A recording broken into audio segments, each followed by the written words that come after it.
새해 들어오면서부터 수요기도회 시간에 김명현 교수님 창조과학에 대한 특강을 계속하고 있습니다. 수요기도회가 굉장히 많은 분들이 모여서 아주 재미있게 또 은혜롭게 하나님의 창조의 증거들을 서로 배워가고 있는데, 김명현 교수님 강의를 들으면서 제가 중학교 1학년 때 받았던 상처가 항상 생각이 납니다.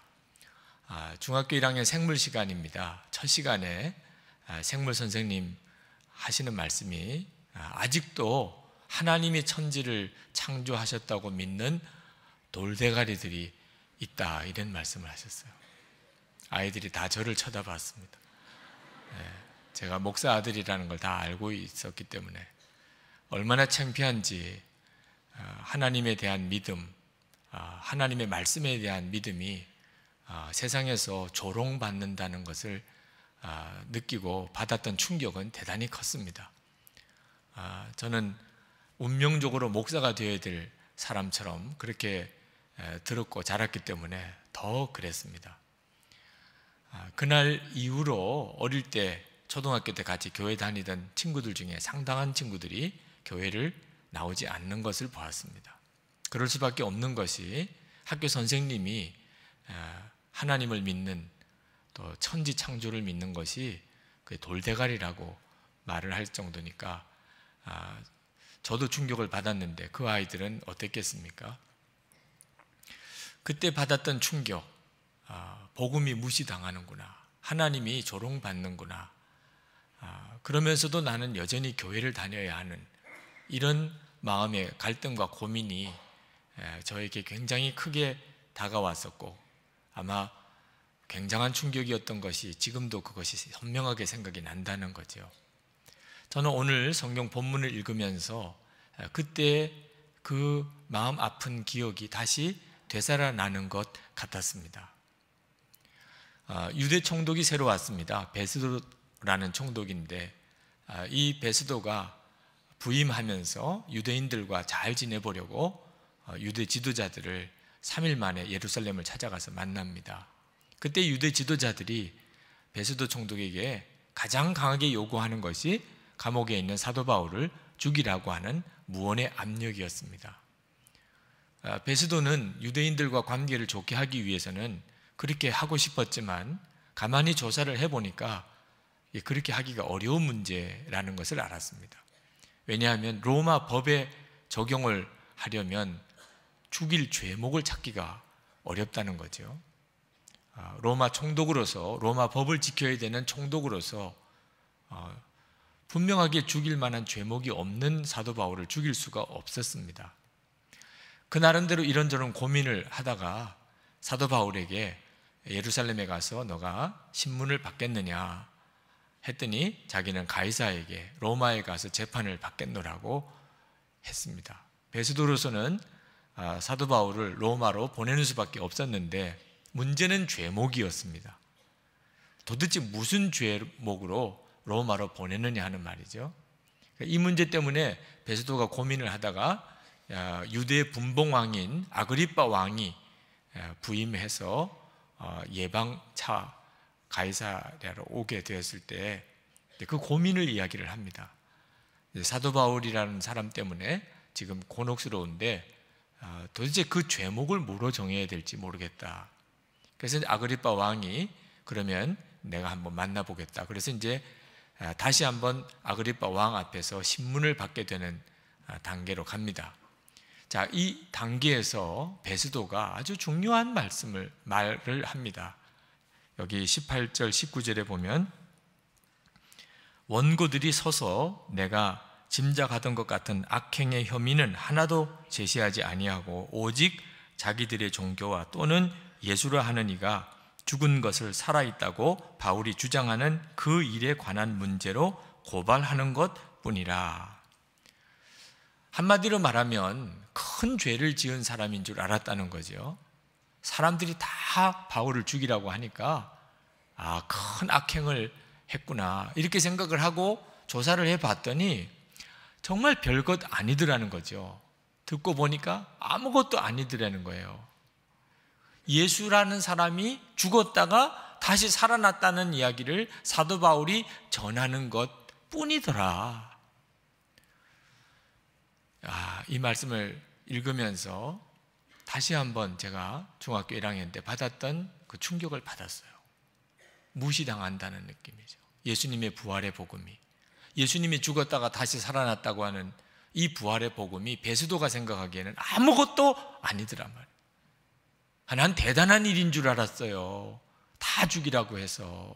들어보니까 예수라는 사람이 죽었다가 다시 살아났다고 하는 그 말도 안 되는 종교 논쟁, 정말 그것밖에 아니더라고요. 이것이 바로 베스도가 부활의 복음에 대한 반응이었고, 지금 현재 우리가 살고 있는 세상이 부활의 복음에 대해서 보이는 반응입니다. 여러분, 우리나라가 일제에서 해방되었을 때, 그때 일본이 망하고 우리나라가 독립이 되었다고 외칠 때 사람들이 얼마나 흥분했습니까? 한 나라가 죽었다가 다시 살아나는 것 같은 일이 벌어졌을 때, 그때 정말 믿어지지 않는 사람조차도 그게 사실이냐고, 그게 정말이냐고 얼마나 확인하고 또 확인했습니까? 그런데 실제로 한 인생이 죽었다가, 정말 죽었다가 다시 살아나는 부활, 모든 인류가 부활하게 되는 이 놀라운 구원의 복음을 듣고도 베스도는 아무것도 아닌 것처럼 생각하는 것, 이것이 충격이에요. 베스도는 이뿐만 아니고 나중에 부활의 복음을 증거하는 사도 바울을 향하여 미쳤다고 그랬습니다. 26장 24절에 내려가 보면 사도 바울이 베스도와 아그리빠 왕 앞에서 예수님의 부활을 증거하고 그 부활하신 예수님을 만났다고 전할 때, 그때 베스도가 크게 소리 내어 이르되, 바울아, 내가 미쳤도다. 내 많은 학문이 너를 미치게 한다. 그렇게 말했습니다. 아주 미친 사람 취급을 했어요. 내가 미치지 않았으면 그렇게 똑똑하다는 너, 그렇게 사람들로부터 존경받던 너가 이게 무슨 꼴이냐? 감옥에 갇혀서 죽임을 당할 위협 속에 너 미치었으니 이렇지. 이런 취급을 받았습니다. 사도 바울은 벨릭스 총독에게서 2년 동안 억울하게 옥살이하고, 새로운 베스도 총독에게는 완전히 무시당하고 아주 미친 사람 취급을 받았습니다. 이것은 사도 바울을 향한 것이겠습니까? 부활의 복음, 바로 부활의 복음, 그것에 대한 세상의 반응인 것입니다. 여러분, 우리들이 살고 있는 세상에서 우리가 믿는다는 하나님, 그리고 예수 그리스도는 죽었다가 부활하신 온 세상의 구주시라고 말을 했을 때 세상 사람들이 충격받습니까? 관심도 없어요. 이제 얼마 안 있으면 부활절입니다. 예배당마다 다 예수님의 부활에 대해서 현수막을 걸고, 그리고 길거리마다 부활절 연합 예배에 대한 광고판이 붙겠지요. 사람들이 부활절이 온 모양이다, 그렇게 생각은 하겠지요. 그러나 어느 누구도 관심이 없어요. 우리가 예수님의 부활절입니다 라고 이야기하면, 그래요, 기독교 명절이군요, 축하합니다. 마음에는 전혀 믿지도 않고 관심도 없고 논쟁하고 싶지도 않아요. 잘 믿으세요? 당신들이나 잘 믿으세요? 그게 바로 세상이 가지고 있는 반응이에요. 한편으로는 마음에 완전히 무시하고 또 조롱하지요. 부활이 있대, 예수님이 부활했대, 말도 안 돼. 자, 그런 세상에서 우리가 하나님을 믿고 부활하신 예수님을 믿고 삽니다. 어떻게 믿음 지키고 살아갈 수 있습니까? 여러분은 어떻게 믿음을 지키고 살아가고 계시나요? 우리가 예수를 믿는다고 할 때 그것은 부활의 주님을 믿는다는 거죠. 그때 세상 사람들이 그렇게 반응하고 오는데 여러분은 어떻게 여러분의 믿음을 지키고 오셨나요? 부활하신 예수님을 만나는 것 외에는 방법이 없습니다. 부활하신 예수님을 만난 사람은 세상 사람들이 무시해도 조롱해도 상관없어요. 왜? 부활하신 예수님을 내가 분명히 아는데, 내가 만났는데 조금도 위축될 것도 없지요. 그러나 예수님의 부활에 대해서 그냥 듣기만 한 사람은, 그러면 절대로 세상에서 담대하게 믿음을 고백하고 선포하고 나아가지 못합니다. 여러분, 부활의 복음의 능력은 부활했다고 하는 사실을 아는 데 있는 것이 아니고 부활의 주님을 만나는 데 있는 것입니다. 베스도는 예수님의 부활에 대해서 들었지요. 그렇지만 베스도는 무시하고 조롱했습니다. 근데 사도 바울은 부활하신 예수님을 증거하기 위해서 자기에게 유익하던 모든 것을 다 배설물처럼 버리고, 그리고 지금은 감옥에 갇혀 있어요. 그리고 죽을 지금 길을 가고 있는 겁니다. 도대체 사도 바울은 어떻게 되었길래 그렇게 할 수 있었지요? 부활하신 예수님을 만났기 때문입니다. 그래서 사도 바울은 로마서 1장 16절에 내가 복음을 부끄러워하지 아니하노니 이 복음은 모든 믿는 자에게 구원을 주시는 하나님의 능력이 됨이라고 외쳤습니다. 부활하신 예수님을 실제로 만난 사람이 아니면 이룰 수가 없지요. 베드로가 예수님 3번 부인하고 완전히 무너졌던 사람입니다. 근데 그가 순교자가 됐지요. 어떻게 그럴 수 있었습니까? 부활하신 예수님을 실제로 만났기 때문이죠. 도마는, 의심 많은 도마라는 별명을 가질 만큼 부활의 예수님을 듣고도 전혀 믿지 못했어요. 예수님의 그 손가락에 못자국, 옆구리에 창자국, 손가락 집어넣어 보지 못하면 난 믿을 수가 없다. 그랬던 도마가 변해서 예수님의 복음을 증거하는 사도요, 순교자가 되었습니다. 어떻게 그렇게 되었지요? 부활의 예수님을 만났기 때문이죠. 스데반 집사는 돌에 맞아 죽으면서도 얼굴이 천사 같았어요. 어떻게 그럴 수 있었나? 스데반 집사에게 물어보면 부활의 예수님을 만났기 때문이에요. 돌에 맞아 죽어가는 그 시간에 부활의 주님이 일어서서 자기를 내려다보시는 것을 보고 그는 얼굴이 천사 같은 얼굴로 순교 사명을 감당할 수 있었습니다. 부활의 주님을 만난 사람은 인생이 완전히 바뀝니다. 세상이 어떻게 말해도, 무시해도 조롱해도 조금 더 흔들림이 없어요. 너무 분명하니까. 예수님의 부활, 그리고 지금도 함께 계시는 임마누엘 하신 예수님이 너무 분명하니까 흔들릴 이유가 없지요. 그러나 예수님의 부활을 그냥 전에만 들은 사람은, 그러면 실제로는 예수님의 부활을 무시하고 살게 됩니다. 세상 사람만 그런 거 아닙니다. 교회 다니는 사람 중에도 부활의 주님, 부활의 복음을 무시하고 사는 사람들이 많습니다.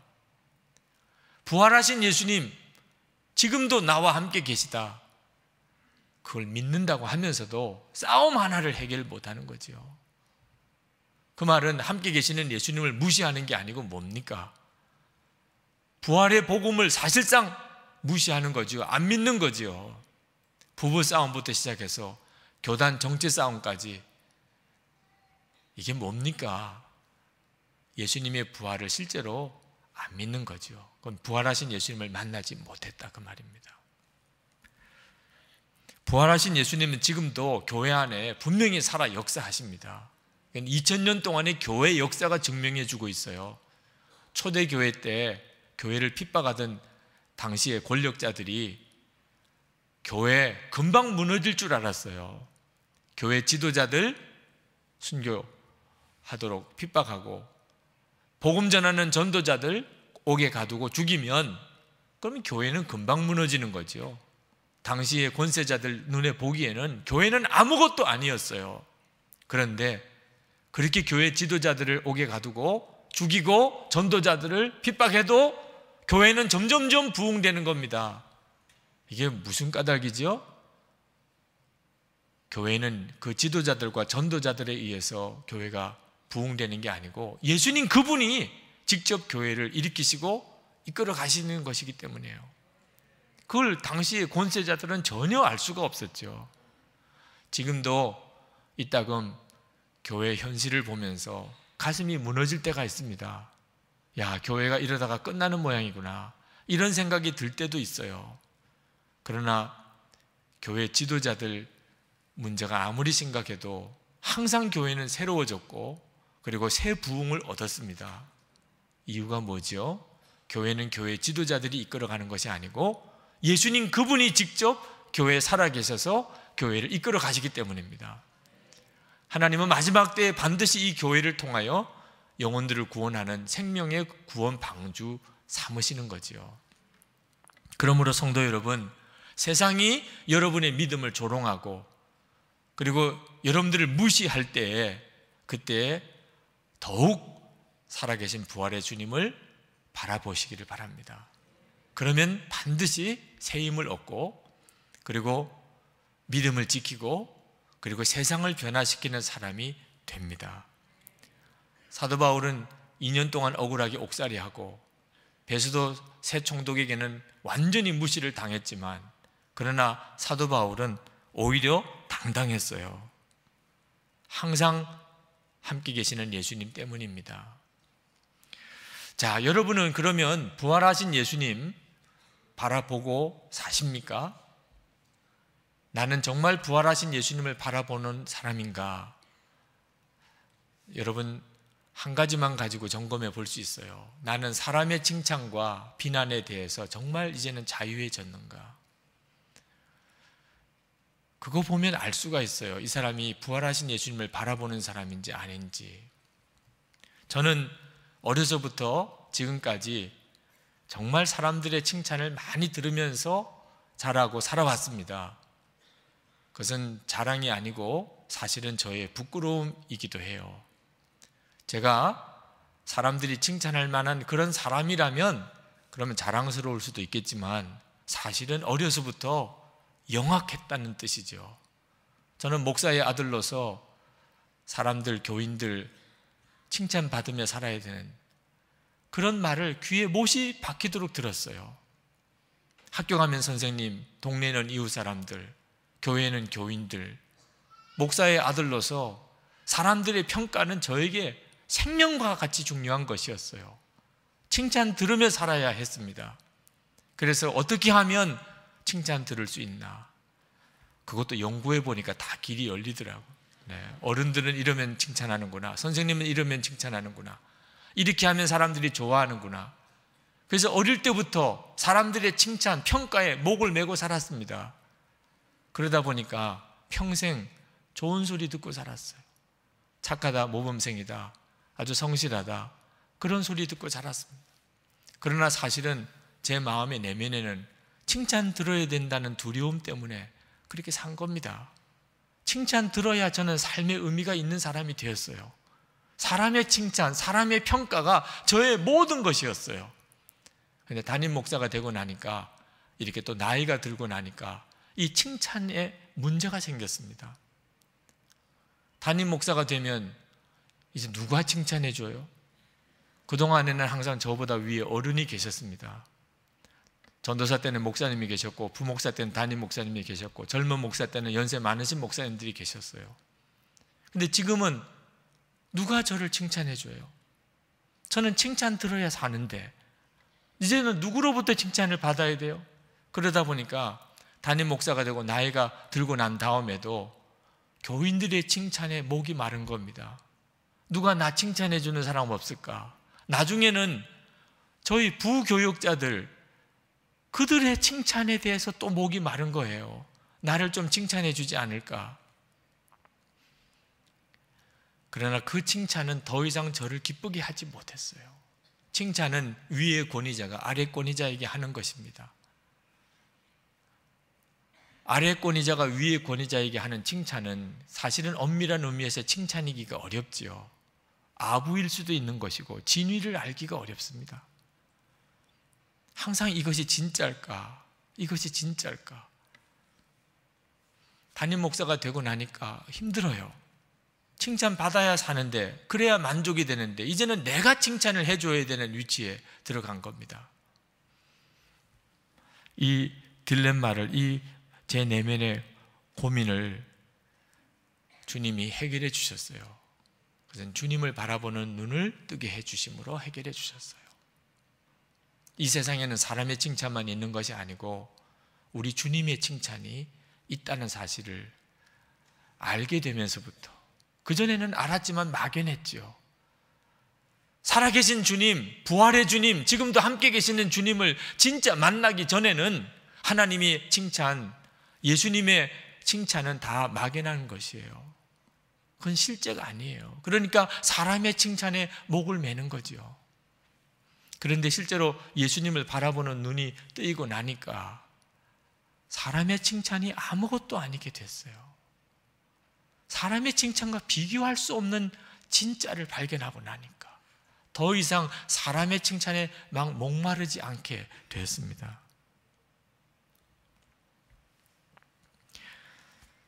예수님을 바라보면서 사람들의 비난에 대해서도 자유함을 얻게 됐습니다. 저는 어릴 때부터 두려운 것이 사람들로부터, 어른들로부터 야단맞는 거, 잘못했다고 지적받는 거, 그것이 그렇게 두려웠어요. 그것은 저의 존재를 완전히 무너뜨리는 것이었습니다. 그것은 아버님의 목회에 심각한 피해를 주는 것이었어요. 목사의 아들이 잘못해서 그 아버님 목사님이 교회에서 쫓겨났다는 이야기를 왜 그렇게 그럴 때는 많이 해주는지, 내가 어른들로부터 잘못했다고, 잘못한다고 욕먹으면 우리 아버님은 교회에서 쫓겨나요. 사람들로부터 말 듣는 것은 그건 얼마나 두려운 일인지 몰라요. 그러다 보니까 말 안 들을 일만 하는 겁니다. 말 들을 일은 조금도 하지 않는 거예요. 그러니까 욕먹을 일도 없지요. 야단 맞을 일도 없었지만 마음에는 항상 그것이 두려웠어요. 그러다 보니까 어떤 때는 옳은 일인데도 말 듣는 것이 두려워서 제가 옳은 길을 가지 못할 때도 있었어요. 사람들이 말할까 봐, 누가 뭐라고 그럴까 봐, 괜히 사람들의 구설수에 오를까 봐 어떤 때는 그것이 옳은 길이라고 생각하면서도 그냥 가만히 있는 게 낫지, 그랬던 적도 많았어요. 사람의 칭찬과 비난에만 목을 매는 사람은 결정적인 순간에 하나님 뜻대로 살지 못한다는 것을 알았습니다. 저는 저희 부교육자들에게도 어떤 때는 아주 지나칠 만큼 예민하게 반응하고 또 어떤 때는 화를 내고 할 때가 있었어요. 이유는 야단 맞을까 봐, 교인들이 말할까 봐. 부교육자들이 하던 일은 다 제 일이지요. 결국은 책임은 제가 져야 되는 거죠. 저는 평생 말 들으면 안 돼, 야단 맞으면 안 돼, 그렇게 살았어요. 부목사님과 전도사님들 하는 일이 다 내 일인데, 다 잘하다가도 한 가지 두 가지 뭘 제 마음에 들지 않으면 제 마음속에 견딜 수가 없는 겁니다. 저와 상관이 없는 교육자들은 얼마든지 품어줄 수 있었어요. 사람이 그럴 수도 있지. 그런데 저와 관련된 사람들에게는 그럴 수가 없었어요. 그것은 제 마음속에 있는 사람의 평가에 대한 두려움 때문이었죠. 역시 이것 역시 주님을 바라보게 되면서 해결받았어요. 사람의 비난보다 예수님께서 하시는 평가가 더 중요하다는 것을 느끼게 되면서 사람의 비난에 대해서 자유해졌어요. 우리 주님이 옳다고 하시면 사람이 뭐라고 한들 상관없지. 그때부터 제 마음속에 용기가 생겼어요. 주님은 옳다고 하시는데, 주님은 잘했다고 하시는데 그러면 됐지. 부교육자들의 좀 부족한 것을 받아주는 것도 마음이 많이 넓어졌어요. 지금도 부족한 것이 많다고 생각들은 하겠지만 옛날하고는 비교할 수 없이 넓어졌어요. 왜? 제가 겪어보니까 우리 주님의 마음이 너무 넓으세요. 주님은 실수라든지 부족한 것에 대해서 까다로우신 분이 아니셨어요. 얼마든지 받아주시는 분이셨어요. 제가 주님으로부터 그렇게 용납받는 기쁨을 얻고 난 다음부터 부족한 사람들도 그렇게 품을 수 있는 여유가 생겼어요. 사도 바울이 빌립보서 3장 7절에서 9절에 모든 유익하던 것을 다 배설물처럼 버릴 수 있었다고 했던 것은 예수님 안에서 발견되려 함이라, 그거 하나를 얻기 위해서 그랬습니다. 진짜를 발견한 거예요. 사도 바울이 예수님의 평가, 주님의 칭찬, 그거 하나면 황홀했어요. 사람들이 뭐라고 하는지는 더 이상 중요하지 않았어요. 전에는 학위가 있어야 됐어요. 전에는 돈이 있어야 되고, 전에는 지위가 있어야 되고, 신분이 높아야 되고. 그런데 지금은 이제는 아무 상관이 없어졌어요. 예수님 안에서 발견될 수 있다면 그러면 황홀한 것이었어요. 여러분, 어떤 경연대회에 참석했을 때 거기에 대상이 있고 금상이 있고 은상이 있고 동상이 있는데, 꿈이 대상인 사람이 금상이라고 발표가 되면 좋아요? 싫어요? 싫지요. 나는 꿈이 대상이에요. 나는 대상을 받고 싶어요. 그런데 금상이라고 하면 그는 눈물을 펑펑 쏟으면서 좌절할 거예요.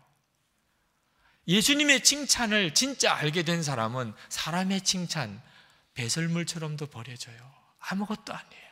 전에는 거기에 목을 매달고 살았는데 지금은 아무것도 아닐 수 있어요.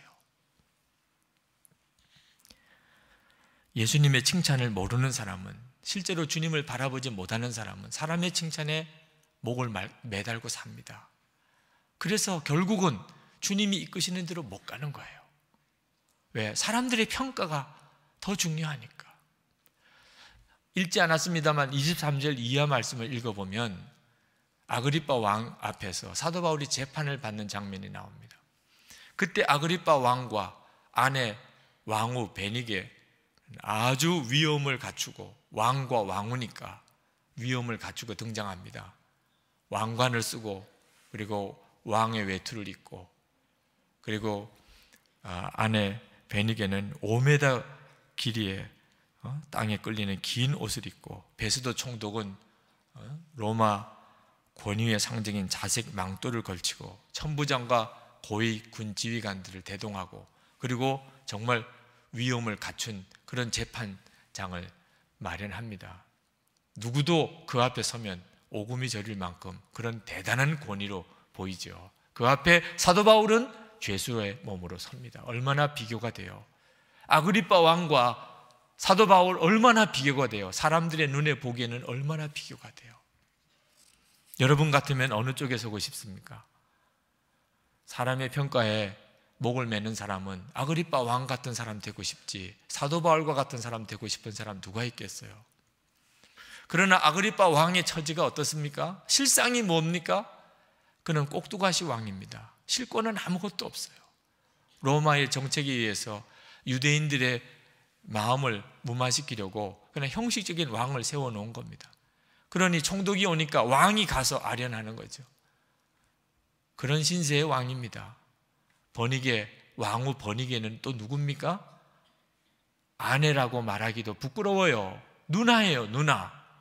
친남매 사이에 부부가 되었어요.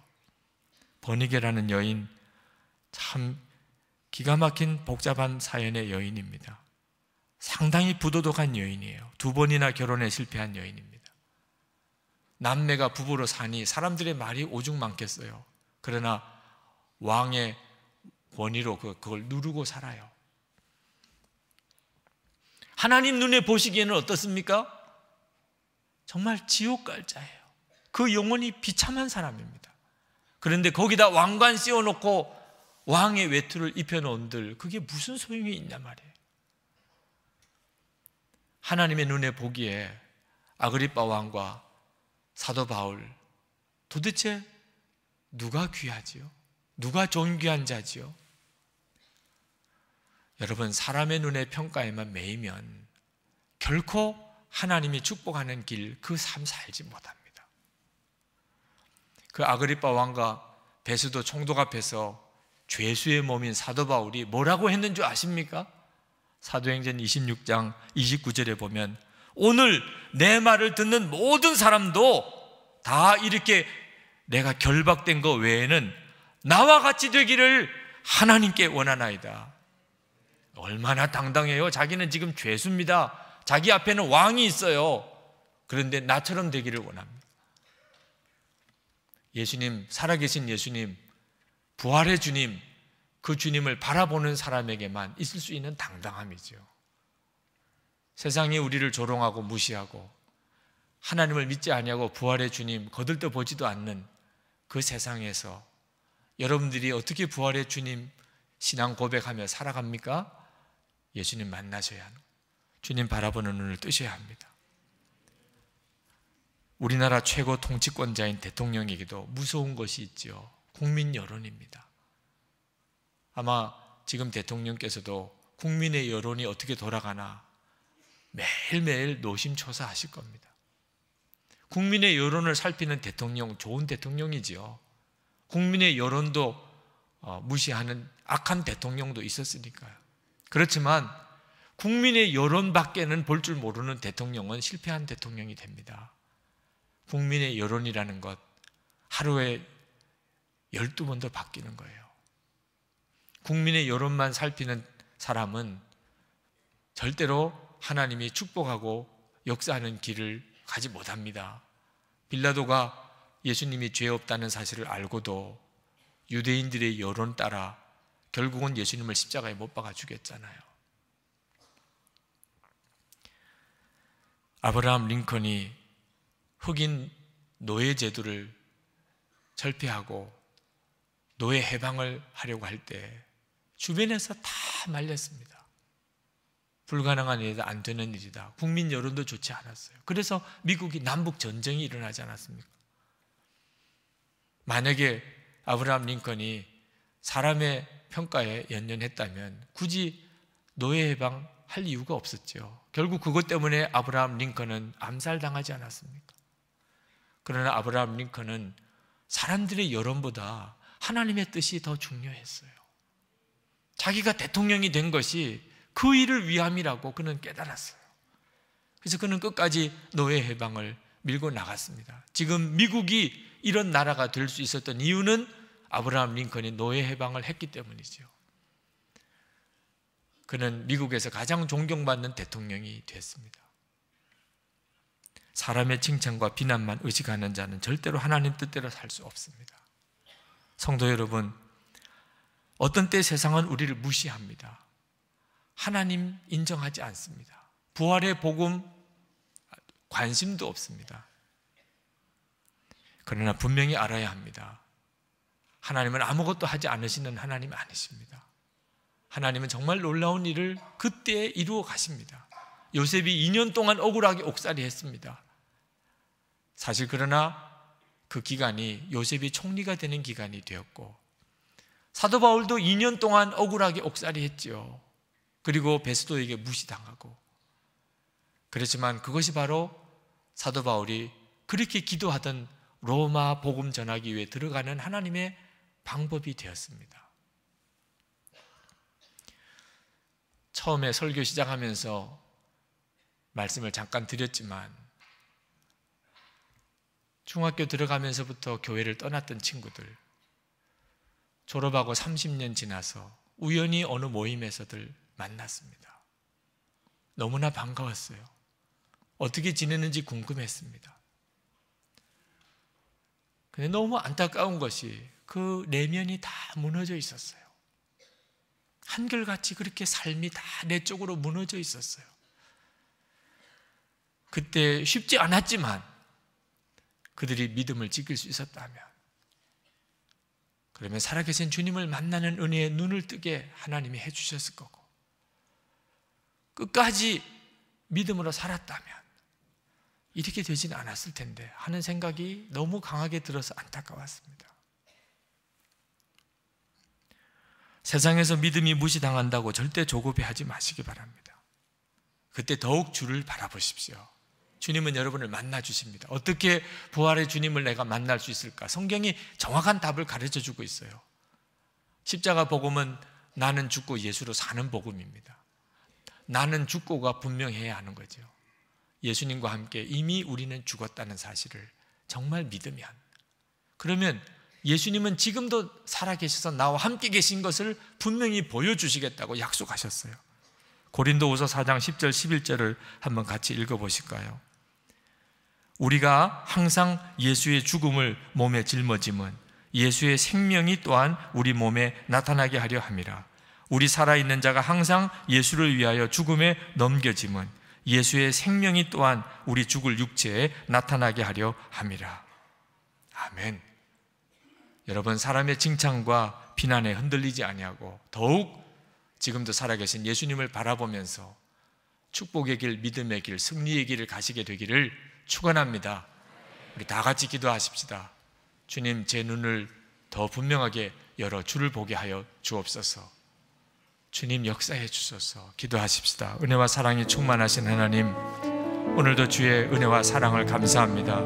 사랑하는 성도들 눈동자같이 주님의 은혜 가운데 붙들어 주시고, 오늘도 주님 만나 주시고, 주 예수님 오늘도 축복해 주시고, 주여 길을 열어 주소서. 길을 보게 하소서. 주님이 가시는 그 길, 주님 계신 그곳 보게 해 주옵소서. 아버지, 주님께서 잘한다, 잘 간다 하시는 것이 답인 것을 하나님 고백합니다. 오늘도 주님 앞에 나와 기도하는 사랑하는 모든 성도들을 주님의 손에 붙들어 주소서. 주 예수님 역사하소서. 오늘도 이 시간에 함께 계시고 역사하시고 다스리시고 주관하시는 주 예수님 역사하소서. 만나 주소서. 눈을 뜨고 주를 보게 하여 주옵소서. 놀라우신 주님의 은혜, 아버지 하나님 놀라우신 주님의 은혜의 눈을 뜨게 하여 주옵소서. 마음이 간절하며 갈급합니다. 오늘도 주님을 갈망하며 주님께 나온 하나님 사랑하는 성도들을 주님께서 외면치 않으시는 것을 믿습니다. 주께서 하나님 말씀을 주셨으니 그 말씀의 능력으로 역사해 주실 것을 믿습니다. 아버지 하나님, 사도 바울과 같이 믿음 안에 당당하게 서서 세상을 향하여 부활의 복음을 증거하는 살아계신 주님을 하나님 증거하는 성도들 되게 하여 주옵소서. 주님을 찬양합니다. 우리와 함께 계시는 주님을 찬양합니다. 오늘도 사랑하는 성도들을 두 팔을 벌려 기쁨으로 받으시는 주여, 사랑하는 성도들의 마음에 심령의 눈을 열어주셔서 지금도 우리와 함께, 지금도 바로 이 자리에 우리의 예배를 받으시는 주님을 바라보게 하여 주옵소서. 이 시간에 모든 의심하는 것과 두려워하는 것과 염려하는 것이 다 떠나가고 세상의 조롱과 무시 앞에서도 당당하게 부활의 주님을 증거하고 함께 계시는 주님을 증거하고 고백하고 살 수 있는 믿음의 사람 되게 해 주옵소서. 하나님, 사람의 평가에 목을 메고 살다가 진짜 축복의 길 다 놓쳐버리고 한평생을 허송하고 끝내버리는 자 아니요, 주님의 인도하심을 정확하게 따라 정말 살 길, 축복의 길, 승리의 길로 가는 성도들 되게 하여 주옵소서. 오늘도 주의 권능으로 역사하셔서 놀라우신 주님의 은혜로 함께 해주셔서 주님 일어나게 해 주시옵소서. 아버지 하나님 찬양합니다. 오늘도 주님 앞에 전심으로 나와 주님을 찬양하고 감사하고 하나님께 감사의 예물을 드리고 돌아가는 성도들, 하나님 그 마음의 중심을 받으시옵소서. 감사의 감사가 넘치는 삶을 살게 하소서. 성도들의 삶 속에 하나님의 은혜의 역사가 풍성하게 강이 흘러 넘치는 같이 해 주옵소서. 가정 안에, 가족들 사이에, 부모와 형제들, 특별히 사랑하는 자녀들에게 주님의 은혜가 강같이 흘러넘치게 해 주옵소서. 저들이 집 안에 있든지 하나님 외지에 나가 있든지 하나님의 놀라우신 은혜 안에 두시옵소서. 성도들의 기업을 축복해 주셔서 하나님 영광 위하여 쓰임받는 성도들 될 수 있게 하여 주옵소서. 민족을 살려내고 민족의 통일을 감당해 나갈 수 있는 하나님의 축복의 그릇들이 다 되게 하여 주옵소서. 하나님, 오늘도 병들고 약한 성도들을 고쳐주소서. 은혜 받고 말씀 붙잡고 기도하는 중에 질병이 떠나가게 하여 주시옵소서. 성도들의 삶 속에 하나님의 놀라운 승리를 주셔서 하나님, 이 나라 이 민족도 주님의 손에 올려드립니다. 하나님, 복음 안에 통일되게 하소서. 온 국민들이 마음이 하나가 되게 하소서. 무엇보다 하나님의 말씀 위에 견고히 서게 하소서. 교회들이 부흥되어 다시 일어나게 하여 주옵소서. 세계 열방에 나가 있는 선교사님들에게 축복해 주소서. 하나님, 힘을 더해 주소서. 사명 감당할 힘이 위로부터 임하게 하소서. 하나님의 은혜를 감사합니다. 하나님의 놀라우신 역사하심을 저희 가운데 베푸시는 주님을 찬양합니다. 예수 그리스도 이름으로 간절히 기도합나이다. 아멘.